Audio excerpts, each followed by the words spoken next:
ગુજરાતના સોશિયલ મીડિયામાં એક વિડીયો વાયરલ થઈ રહ્યો છે અને એને ન માત્ર પાટીદાર સમાજમાં પણ આખા ગુજરાતમાં એક પ્રકારનું કૌતુક જન્માવ્યું છે, જિજ્ઞાસા પેદા કરી છે. લોકો અનેક પ્રકારના તર્ક વિતર્ક કરી રહ્યા છે. ઘણા બધાને એ વિડીયો જોઈ હાશકારો થયો, ઘણા બધાને એ દ્રશ્ય ખૂબ ગમ્યું. હું વાત કરું છું સરદાર ધામના કાર્યક્રમમાં ભાગ લેવા જ્યારે ગોપાલ સુતરિયા પહોંચ્યા અને જે રીતે ગગજીભાઈ સુતરિયાએ એમને આવકાર્યા, એ પ્રસંગ આપણા સૌના મનમાં એક બે પાટીદાર શક્તિશાળી લોકોના મિલનની અમિટ છાપ છોડી જાય એવો આ પ્રસંગ હતો, જેની ગુજરાતના મીડિયા જગતે પણ નોંધ લીધી, સોશિયલ મીડિયાએ પણ નોંધ લીધી. તો આમ આપણને સામાન્ય લાગે, પણ આ ઘટનાક્રમ સામાન્ય નથી. ગગજી સુતરિયાને હું જાણું છું, પાટીદારોના આગેવાન, સામાજિક કાર્યકર તો ન કહી શકાય, ખૂબ મોટા ગજાના છે, ખૂબ એમનું પ્રભુત્વ છે, પણ એક સામાજિક માણસ છે, સીધા રાજનીતિમાં નથી, ઉદ્યોગપતિ પણ છે. અને પાટીદારોમાં બંને લેવા અને કડવા બંનેમાં એમનું વર્ચસ્વ, એમનો દબદબો, એમનો અલગ પ્રકારનો મોભો સ્થાન, આ બધું છે. આ બધું આપણને ખબર છે.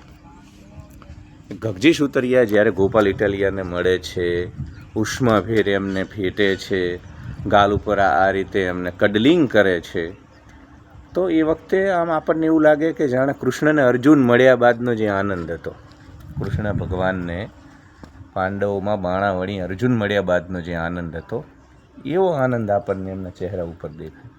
ચંદ્રગુપ્તને ચાણક્ય મળ્યા બાદનો જે આનંદ હતો, એવો આનંદ અને એવા પ્રકારના ભાવ આપણને ગગજીભાઈના મુખારવિંદ ઉપર દેખાય છે. કેમ કે ગગજીભાઈ સુતરિયા છે ને એ ઝવેરી છે, અને ઝવેરીને હીરાની પરખ હોય. એટલે છેલ્લા હું તો એવું કહું છું કે ચીમનભાઈ પટેલ બાદ પાટીદારોને એવો કોઈ નેતા નથી મળ્યો જે પાટીદારોની આકાંક્ષાઓ, અપેક્ષાઓમાં પૂરેપૂરો ખરો ઉતરે.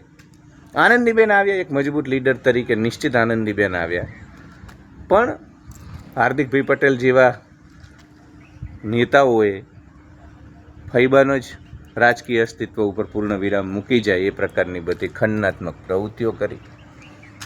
એટલે ચીમનભાઈ પટેલ બાદ એક વેક્યુમ છે, એક શૂન્યાવકાશ છે. ભલે પાટીદારો આજે ભૂપેન્દ્રભાઈ સીએમ હોય કે પાટીદારો સહકારી સંસ્થામાં એમનો દબદબો હોય, સત્તામાં રહ્યા, બધે જ છે, પણ એક જે પ્રકારનું જે એક મજબૂત લીડરશિપ સરદાર વલ્લભભાઈ પટેલ, જોકે સરદારને તો આપણે પાટીદારના એ વાડામાં લિમિટેડ ન કરી શકીએ, અન્યાય છે મહાપુરુષના અપ્રતિમ વ્યક્તિત્વ સાથે, પરંતુ ચીમનભાઈ બાદ આમ જેને કહી શકાય ને બાહોશ, નીડર, નિર્ભીક, એ પ્રકારનો કોઈ પાટીદારોનો લીડર આપણી સામે નથી આવ્યો ગુજરાતના સમાજ જીવનમાં. ગોપાલ ઇટાલિયાએ હાર્દિક પટેલ વખતે થોડીક આશાનો સંચાર થયો હતો, પણ એ પાછું એમનું રાજકીય ખસીકરણ થઈ ગયું અને એ ભાજપમાં જતા રહ્યા ને આપણને સૌને ખબર છે.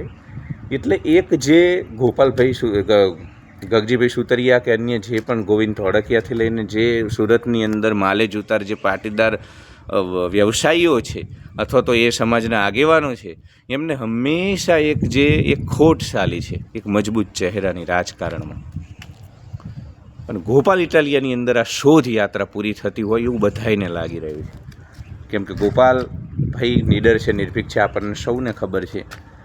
એ ક્યાંથી ખરેખર ગ્રાઉન્ડ ઝીરોથી ઊભો થઈ અને અત્યારે આખા ગુજરાતમાં લોકપ્રિય બન્યો છે. 182 ધારાસભ્યમાં સૌથી વધુ ચર્ચા એની થાય, જિગ્નેશ મેવાણીની થાય, ચૈત્ર વસાવાની થાય. એટલે આ બધું ગોપાલ ઇટાલિયાએ મેળવ્યું અને એની અંદર એક કરંટ છે, વાત છે એક કરંટ. તમારા વ્યક્તિત્વની અંદર એક કરંટ હોય ને, એક ઉર્જા અલગ પ્રકારની હોય, જે ઉર્જા સૌને આકર્ષે, એ ઉર્જા ગોપાલ ઇટાલિયામાં છે. એટલે આ કરંટ જે છે એની અંદર પાટીદારોનું ઉજ્જવળ ભવિષ્ય અથવા તો પાટીદારોની જે અપેક્ષા છે કે અમારો નેતા આવો હોય, અમારો નેતા જુઝારુ હોય, આક્રમક હોય, લોખંડી મનોબળનો હોય, તો એ તમામ જે અપેક્ષાઓ છે એ ક્યાંક ને ક્યાંક પાટીદારોના સામાજિક આગેવાનો હોય, પાટીદારોના રાજકીય પક્ષની સાથે જોડાયેલા નેતાઓ હોય, બધાએ બંધ બારણે તો આ વાતનો સ્વીકાર કરવો જ પડશે અને કર્યો જ છે અને કરેલો જ છે કે ગોપાલ ઇટાલિયા ક્યાંક ને ક્યાંક એક નવા પાટીદારોના નેતા તરીકે ઉભરી રહ્યા છે, ભલે પક્ષ ગમે તે હોય. એટલે ગગજીભાઈ સુતરિયા તો ઝવેરી છે, જમાનાનો ખાધેલો માણસ છે, ખૂબ સફળ વ્યવસાયી છે અને પ્રાકૃતિક ખેતીથી લઈ ગૌ સંવર્ધન માટે પણ ખૂબ સારું કાર્ય એમના દીકરા ગોપાલ સુતરિયા પણ કરી રહ્યા છે. ત્યારે એ સામાન્ય ઘટના નથી. એક પાટીદારનો દીકરો આવ્યો અને એક પાટીદાર એને આવ કર્યો એવું નથી, પણ 8-9 કરોડના રાજ્યની ઉપર શાસન કરવા માટે એક જે મજબૂત પ્રકારનો યુવાન, એક ભવિષ્ય એમને પાટીદારોનું જોઈએ છે. એ ભવિષ્યના દર્શન ગગજીભાઈ સુતરિયાને ગોપાલ ઇટાલિયામાં થયા છે. ધન્યવાદ.